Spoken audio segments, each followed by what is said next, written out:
Hello friends, I welcome all of you to my channel Bank Nifty tomorrow. मैंने आपके सामने Bank Nifty spot का 5 minutes time frame का spot का chart यहाँ पर डिस्प्ले किया हुआ है। तो चलिए देखते हैं कि हमारा एनालिसिस क्या था, मार्केट ने आज क्या किया है एंड कल का दिन कैसे रह सकता है। तो मार्केट खुली गैप अप। हमारा जो लेवल डिस्कस किया था 46,650 का लेवल था, उसके ऊपर ही ऑलमोस्ट 700 के पास मार्केट खुली और इसके ऊपर सस्टेन रही। ठीक है, मैं हमेशा कहता हूँ कि जब मार्केट गैप अप या गैप डाउन खुलती है तो थोड़ा वेट करके पैटर्न देख के ट्रेड करना सही रहता है। ठीक है, तो यहाँ पे जैसे मार्केट सस्टेन हो गया, फर्स्ट कैंडल का हाई जैसे ब्रेक किया मार्केट ने, बहुत सारे लोगों ने यहाँ पे लॉन्ग पोजीशन बनाई थी एंड ये मॉर्निंग में जो ओपनिंग मूव मिला, इसी मोमेंट में अगर आपने कुछ कॉल की पोजीशन ली होगी तो थोड़ा बहुत प्रॉफिट यहाँ पर आपको मिल गया होगा। ठीक है, उसके बाद मार्केट में करेक्शन आ गया, फिर पूरी दिन मार्केट साइडवेज हो गई। तो यहाँ इस जोन में ट्रैपिंग के अलावा ज़्यादा कुछ हुआ नहीं। मतलब देखते हुए ऐसे लग रहा था कि ये जैसे ये इस टाइप की कैंडल्स बन रही थी, ये हैमर बन गया अभी जैसे। ठीक है, ये ऐसे 3 बार कैंडल बनने के बाद लग रहा था कि अभी ब्रेकआउट देगी एंड फिर से एक पैटर्न ये नीचे से आ गई एंड फिर ऐसे ये हायर हाई हायर लोज बना के मार्केट ऊपर की तरफ जा सकती है। ठीक है, तो दिखने में ऐसा दिख रहा था, लेकिन अल्टीमेटली मूवमेंट जो है ना भाई, मार्केट ही डिसाइड करती है, बिकॉज मार्केट इज सुप्रीम। तो ये फर्स्ट मूव जिन लोगों ने लिया उनको प्रॉफिट मिला होगा। अगर आप यहाँ पर उल्टी सीधी एंट्री लेते हुए अगर टाइम वेस्ट करोगे तो यहाँ पर सिर्फ टाइम नहीं, कैपिटल भी वेस्ट हो जाएगा, क्योंकि यहाँ पर टाइम डिके के अलावा और कुछ भी नहीं हुआ। लास्ट में फिर से ये 700 के लेवल को बहुत बार टेस्ट किया एंड यहीं से एक बाइंग प्रेशर आ गया सीधा अगेन 46,956 के पास। ठीक है, हमने डिस्कस किया था कि 46,950 टू 47,000 ये जो है this is going to be a resistance zone. Opening moment में भी 955 तक के टारगेट्स मिले, उसके बाद जब एंड में एकदम से स्पाइक आ गई थी, यहाँ पर भी टारगेट उतने ही मिले। ठीक है, प्रीमियम कॉल के प्रीमियम पुट के प्रीमियम किस तरीके से मेल्ट हो चुके हैं आप देख सकते हो ऑप्शन के चार्ट में। ओके, अभी क्लोजिंग का है 46,850 1.15 की है। ठीक, अब नीचे की तरफ क्या है, ये 830 का level still it is important, क्योंकि इसको आज जब साइडवेज हुई थी मार्केट, बहुत बार 3-4 बार मार्केट ने इसको टेस्ट किया था, उसके बाद इसको ब्रेकआउट दे दिया। लेकिन रेजिस्टेंस कहाँ लिया, फिर से ये 950 के जोन से ही। ठीक है सॉरी, कल अगर ये 830 टू 950 के बीच में अगर खुलती है, कुछ नहीं करूँगा मैं, बिल्कुल कुछ नहीं करूँगा। 47,000 के ऊपर ही अप मूवमेंट मिल सकता है, कुछ ना कुछ शॉर्ट कवरिंग मिलेगी और 47,000 के ऊपर ही मिलेगी। तो फर्स्ट लेवल 47,000 के ऊपर आता है 47 100 130 का जोन, उसके ऊपर अगर निकल जाती है तो 200 एंड 200 के ऊपर निकल जाती है तो फिर आप 350 एंड 400 के लिए ट्रेल कर सकते हो। नीचे आती है 830 के नीचे, फिर से मार्केट ये 700 तक जा सकती है, बट यहाँ पर भी इट इज़ लिटिल डाइसी। तो यहाँ सोच समझ के काम करना है। किसी को स्कैल्पिंग ट्रेड लेना है तो अपने सेटअप के हिसाब से ले सकते हो। ठीक है, अब एक इम्पॉर्टेंट चीज़ मैं बताना चाहता हूँ। खैर बैंक निफ्टी की एक्सपायरी तो हो चुकी है, लेकिन कल का जो दिन है थर्सडे का, this is a very important day, क्योंकि कल के दिन मार्केट में बहुत सारी उठक बटक होने वाली है, वोलेटिलिटी रहेगी। रीज़न बताता हूँ। पहली बात तो ये, निफ्टी की तो मंथली एक्सपायरी है, Nifty is a very important index. ठीक है, तो निफ्टी की मंथली एक्सपायरी है। अब ये मंथली मतलब it is not a normal monthly expiry, it is expiry of the month of March. तो मार्च में क्या है, March ending is the end of the financial year, right. तो ये फाइनेंशियल ईयर की भी एक्सपायरी कल के दिन होने वाली है। तो इससे फ़र्क क्या पड़ता है, तो अभी इसका एग्जैक्ट मैकेनिज्म आपको समझना है तो आप गूगल कर सकते हो, बहुत सारी इन्फॉर्मेशन यूट्यूब के ऊपर भी बहुत सारा मटेरियल वीडियोस वगैरह आपको मिल जाएंगे। तो ईयर एंडिंग की जो एक्सपायरी होती है उस दिन म्यूचुअल फंड की काफ़ी सारी एडजस्टमेंट्स यहाँ पे होती है। म्यूचुअल फंड्स में बहुत सारी इन्वेस्टमेंट होती है, पोजीशंस बनते हैं, बहुत सारी उठक पटक उसमें होती रहती है। ठीक है, अब वो कैसे होता है, क्या होता है, ये मैं इतने छोटे शॉर्ट वीडियो में आपको नहीं बता सकता।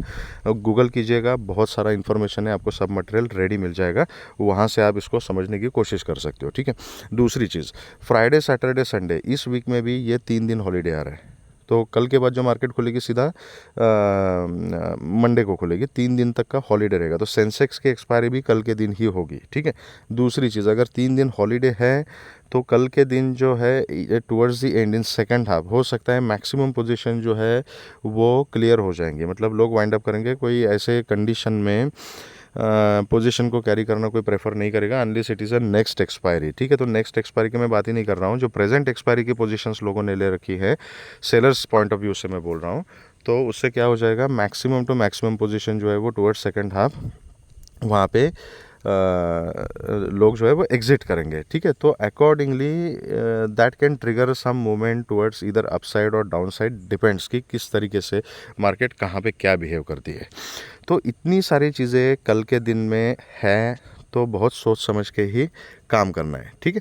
तो बैंक निफ्टी में, स्पेशली निफ्टी में, तो निफ्टी का अलग से डिस्कस करेंगे, ठीक है, वेट फॉर अ मोमेंट। तो ये 830 टू 700 का मोमेंट है, मैं पर्सनली इसमें इंटरेस्टेड नहीं हूँ, आपके सेटअप के हिसाब से अगर लेना है तो आप ले सकते हो, ठीक है। तो एक्चुअली ब्रॉडर रेंज जो है ना, दैट इज़ 700 टिल ये 950, ये मतलब 47,000 पकड़ लीजिए, तो ये 300 पॉइंट की एक्चुअल रेंज है। जो भी मोमेंट मिलेगा ना, वो ये 300 पॉइंट के रेंज के ब्रेकआउट के बाद मिलेगा। इसके बीच में जो है ये हल्के फुल्के कुछ स्कैल्पिंग ट्रेड्स मिल सकते हैं, इसके अलावा मैं ज़्यादा कुछ यहाँ पे पोटेंशियल नहीं देख रहा हूँ मार्केट में, ऐसे ही टाइम डिके हो जाएगा, ठीक है। तो 47,000 के ऊपर अगर निकल जाती है मार्केट, तो 47, 100, 200, 350, 400 यहाँ तक के टारगेट्स ऊपर की तरफ मिल सकते हैं। 700 के नीचे अगर निकलती है तो फिर से 500 एंड 400 के टारगेट जो है नीचे की तरफ खुल जाएंगे। गैप अप इसी जोन में कहीं पर भी गैप अप खुलती है तो सेम कहानी है, सेम सिनेरियो है। गैप डाउन खुलती है तो भी सेम सिनेरियो है। अकॉर्डिंगली आप अपना सेटअप बना के काम कर सकते हो। ओके, अब सबसे इंपॉर्टेंट डिस्कशन पे आते हैं कि निफ्टी में किस तरीके से काम करना, निफ्टी ने आज क्या किया था। तो जैसा मैंने आपको बोला कि कल का दिन निफ्टी के लिए बहुत इंपॉर्टेंट दिन होने वाला है, कि निफ्टी की कल एक्सपायरी है, this is a monthly expiry also and financial year की भी पूरी एक्सपायरी है। तो ऊपर की तरफ जो है अभी वो क्लियर कट ये एक यहाँ पे रेजिस्टेंस लिया था क्लोजिंग, दैट इज़ 22,150, लेकिन इसमें जो मूवमेंट है ना, ये लेवल को मैं थोड़ा सा एडजस्ट करता हूँ, बट अदरवाइज़ अपना लेवल बिल्कुल परफेक्ट है। यहाँ पे 180 200 का जो जोन है, that was the zone which was important, ठीक है। एंड नीचे का जो है this, let me adjust this level, so this is 22,100 का लेवल है, ठीक है। This is important level now. अब ये 22,100 से 200 के 100 पॉइंट जो है ना, ये थोड़े से डाइसी है। या तो फिर ये बिल्कुल सपोर्ट के पास खुले, थोड़ा सा गैप डाउन 22,100 के पास, तो अगर ऐसा होता है तो 22,100 पे मैं कहीं ना कहीं बाइंग की अपॉर्चुनिटी देखूंगा, सो दैट ये एक पूरी रेंज अगर मार्केट कवर करती है तो ट्रेलिंग स्टॉप लॉस के साथ इसको मैं कवर कर सकता हूँ, ठीक है। It is better to trade in next expiry, reasons मैंने आपको बता दिए है।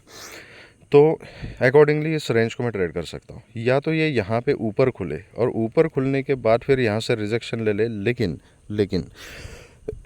जिस तरीके से मार्केट ऊपर जाके क्लोज हुई है, जिस टाइप की स्ट्रेंथ मार्केट ने दिखाई है, अगर ये यहाँ कहीं ओपन होती है ना, तो एटलीस्ट कल के दिन यहाँ पर पुट की पोजीशन लेने के लिए मैं थोड़ा सा कंफर्टेबल फील नहीं कर रहा हूँ। रीज़न बीइंग ये हो सकता है कि यहाँ गैप अप खुले, गैप अप खुलने के बाद it will be very obvious thing कि रेजिस्टेंस पे मार्केट खुलेगी और पहली कैंडल नेगेटिव बनाएगी ना, तो बहुत सारे लोग जो है एकदम से बेरिश हो जाते हैं और धक्का-धक पुट लेना शुरू कर देते हैं। हो सकता है कि पीडीसी तक मार्केट आ जाए, एक डिप दिखाए, यहाँ पे और भी पुट वालों को ट्रैप करे और यहाँ से एकदम से बाउंस बैक करके फिर ये 200 का ब्रेकआउट दे दे, तो ऐसे भी हो सकता है। तो कल के दिन एटलीस्ट मैं रेजिस्टेंस के ऊपर यहाँ पर भी पुट लेना जो है वो अवॉइड करूँगा। पुट का सिनारियो मैं कल के दिन सिर्फ और सिर्फ एक ही कंडीशन में देख रहा हूँ, अगर ये 22,100 को ब्रेक करती है, कहीं फ्लैट खुल के नीचे आएगी या गैप डाउन खुलती है, कंसोलिडेट करती है और 22,100 को अगर ब्रेक करती है, तो then I will go for the put personally.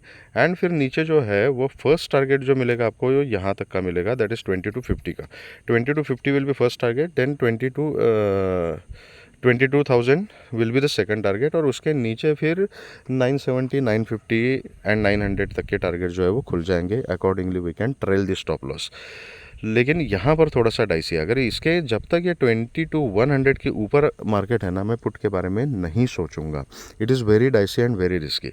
यहाँ पे सपोर्ट मिलता है तो ये रेंज आराम से मार्केट कवर कर सकती है, लेकिन रेजिस्टेंस से अगर रिजेक्शन लेगी ना, तो ये हमेशा डर रहेगा कि या तो ये पीडीसी से सपोर्ट ले ले और बाउंस बैक करे, या तो फिर यहाँ से सपोर्ट ले ले, तो कॉन्फिडेंस नहीं आएगा, मैं पुट को अवॉइड करूँगा। 200 के ऊपर ही अगर मार्केट खुलती है तो कोई डाउट ही नहीं है। एक इम्पॉर्टेंट चीज़ याद रखिएगा कि 200 22,000, 22,100, 22,200, ठीक है, इन सब लेवल पे अच्छी खासी राइटिंग हो चुकी है। स्पेशली 22,100 एंड 200 के जो लेवल्स हैं, इन लेवल्स के ऊपर अच्छी खासी कॉल राइटिंग हो चुकी है। अब 22,230, 250 का जो जोन है ना, उसके ऊपर अगर मार्केट सस्टेन हो जाती है तो बहुत अच्छी शॉर्ट कवरिंग की रैली आपको देखने को मिलेगी। एंड अगर ये सेकंड हाफ में हो जाता है तो फिर सच में यहाँ पे ज़ीरो एरो के ट्रेड बन सकते हैं, ठीक है। लेकिन इस स्टेटमेंट को इतना सीरियसली मत लेना एंड ज़ीरो एरो के चक्कर में मत पड़ना। कैलकुलेटिव रिस्क लेके अपने रिस्क को, रिवॉर्ड को मैनेज करते हुए ट्रेड लेना है, ठीक है। कोई ज़ीरो एरो के ट्रेड में कभी पर्सनली नहीं लेता और उसमें भरोसा भी नहीं करता, तो अच्छी बात रहेगी कि अगर आप नेक्स्ट एक्सपायरी में काम करके अगर कुछ करने की कोशिश करोगे तो, ठीक है। क्योंकि क्या है, मार्केट सुप्रीम होती है। हमेशा मार्केट की सुनो, चार्ट की सुनो, कुछ ना कुछ प्रॉफिट में रहोगे। अपने मन की अगर सुनोगे चार्ट देखते हुए तो कुछ नहीं होगा, पूरा कैपिटल ले जाएगी मार्केट। तो मैंने आपको एक इंडिकेशन बता दिया कि सेकंड हाफ में अगर ये 250 के ऊपर अगर सस्टेन हो जाती है तो शॉर्ट कवरिंग की रैली आपको अच्छी खासी मिल जाएगी ऊपर की तरफ। तो सही सेटअप पे ट्रेड लेके आप उसको ट्रेल कर सकते हो। तो ओके, अगर गैप डाउन खुलती है, मैंने बता दिया 22,100 तक मैं पुट के बारे में नहीं सोचूंगा। अगर 100 के नीचे ही अगर गैप डाउन खुलती है तो फिर एक पुल बैक का वेट कर सकते हैं। मैं पुल बैक पे जहाँ पे रेजिस्टेंस कंफर्म हो जाएगा वहाँ पर मैं पुट का सेटअप लेने के बारे में सोचूंगा। अगर 22,100 के नीचे खुल के और एकदम से ओपनिंग कैंडल में ही फिर से इस रेंज के अंदर आती है तो again I will be looking for the call का अपॉर्चुनिटी ओनली, ठीक है। तो this is how we can make our setup for tomorrow and try to trade in bank Nifty. Safe रहिए, trade with a less quantity, don't take unnecessary risk. अगर अपना target complete हो जाता है तो it is better to save the profit, ठीक है। तो डिसिप्लिन के साथ ट्रेड कीजिएगा, नेक्स्ट एक्सपायरी में ट्रेड कीजिएगा। अगर पिछले 1-2 दिन में अगर कहीं आपने ठीक ठाक प्रॉफिट कमाया है, अगर अवॉइड करना चाहते हो कल के दिन के लिए तो कोई प्रॉब्लम नहीं, आप अवॉइड कर सकते हो। मंडे को मार्केट फिर से खुलेगी, ठीक है। अगर आपको वीडियो पसंद आया है तो please hit the like button, subscribe the channel and share the video with the maximum people so that all will be benefited. कुछ सजेशन है, सुझाव है तो आप कमेंट सेक्शन में बता सकते हो। Thank you very much friends and all the very best.